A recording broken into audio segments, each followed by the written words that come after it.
Gue sering banget lihat orang-orang di komunitas komik mau bikin webtoon tapi bingung gimana cara mulainya. Hai, gue Meow. Kali ini gue mau liatin workflow gue dalam bikin webtoon.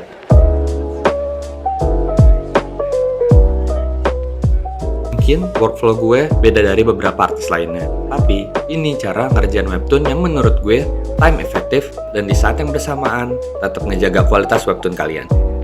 Gue ngebagi proses pembuatan webtoon itu ke 3 fase: brainstorming, drafting, finishing.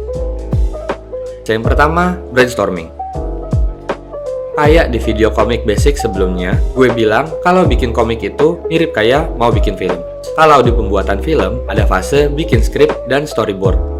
Di komik juga ada. Gue bikin skrip webtoon juga kayak bikin skrip film. Jadi, pas pembuatan storyboard, gak perlu buang-buang waktu bingung gambar karakternya harus gimana. Gue selalu ngasih detail mulai dari transisi antar skenario, apa nongolin judul, apa yang karakter rasain, cara karakter ngomong, dan sebagainya. Pokoknya, di fase storyboard ini, gue bikin serapih mungkin biar proses pembuatan webtoonnya bisa santuy. Mungkin suatu hari nanti, gue bakal breakdown detail cara gue bikin skrip webtoon. Terus kita masuk ke storyboard editorial. Ini fase mindahin dari bentuk teks ke bentuk visual. Karena udah ada skrip, gue tinggal gambarin apa aja yang udah gue tulis. Tapi, kenapa gue nggak langsung lompat ke storyboard aja? Kan komiknya gue sendiri yang bikin. Justru itu, kenapa gue bilang ini fase brainstorming. Karena, dengan gue bikin skrip dulu, gue bisa gonta-ganti ide secara mudah dimanapun dan kapanpun. Kalau langsung storyboard, pasti males pakai banget untuk gambar ulang skenarionya. Dan kalau skrip dulu, bisa edit-edit sesuka hati sampai rasanya srek. Alasan lain juga karena gue kadang kerja sama pacar gue yang suka jadi bagian editorial cerita-cerita yang gue buat.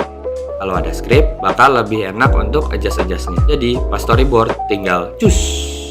Nah, sekarang kita masuk ke fase drafting. Drafting ini juga masih berawal dari storyboard sih. Cuma kali ini gue fokus ke detailing dan ngatur komposisi biar mood cerita yang mau gue buat tersampaikan. Di fase ini, gue juga nyoba-nyoba masukin atmosfer scene yang ada dengan nyampur aduk warna-warna. Kalau udah oke, warnanya gue simpen di sini. Dilanjut dengan nyiapin aset-aset di SketchUp, gue jadi backgroundnya. Ini cukup sulit buat dijelasin secara detail, tapi intinya gue nge-extract line art 3D dan gue jadiin background. Karena ini webtoon, ya gue harus nyari cara dong biar lebih efektif.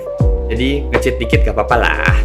Nah, habis itu line artnya gue pindahin ke CSP. Gue selalu mastiin line art 3D-nya tanpa anti-alias. Udah masuk ke CSP, kita cocokin sama sketsa yang udah ada. Kalau ternyata angle kurang oke, gue bakal pakai bantuan 3D doll dari CSP buat bantu gue nyesuaiin angle-nya.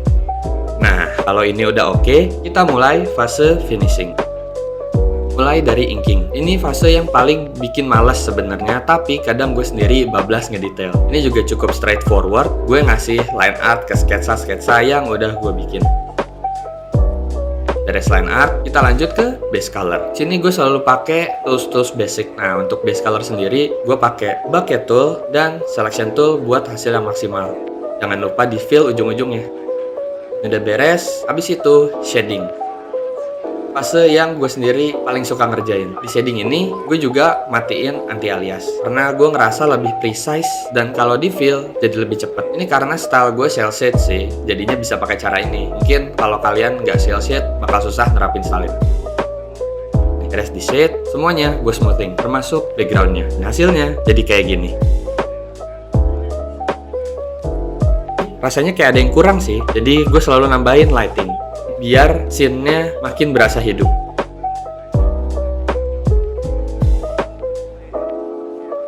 Jangan lupa ngasih efek biar makin menggelegar. Terakhir, kita lettering. Proses dimana gua ngasih sound effect dan rapihin dialog. Kalau udah semua, kita cek ulang dulu, make sure nggak ada yang rancu. Kalau udah, export. Gue biasanya export dengan settingan kayak gini, di slice per 1000 pixel. Dan tada! Oh iya, jangan lupa thumbnail episodenya juga ya. Kalau udah beres, semuanya udah aman, tinggal upload dan share. Jadi, demikianlah workflow gue dalam pembuatan webtoon. Semoga menginspirasi, dan jangan lupa untuk support channel ini dengan subscribe dan like. Oke, thank you so much. Selamat berkarya.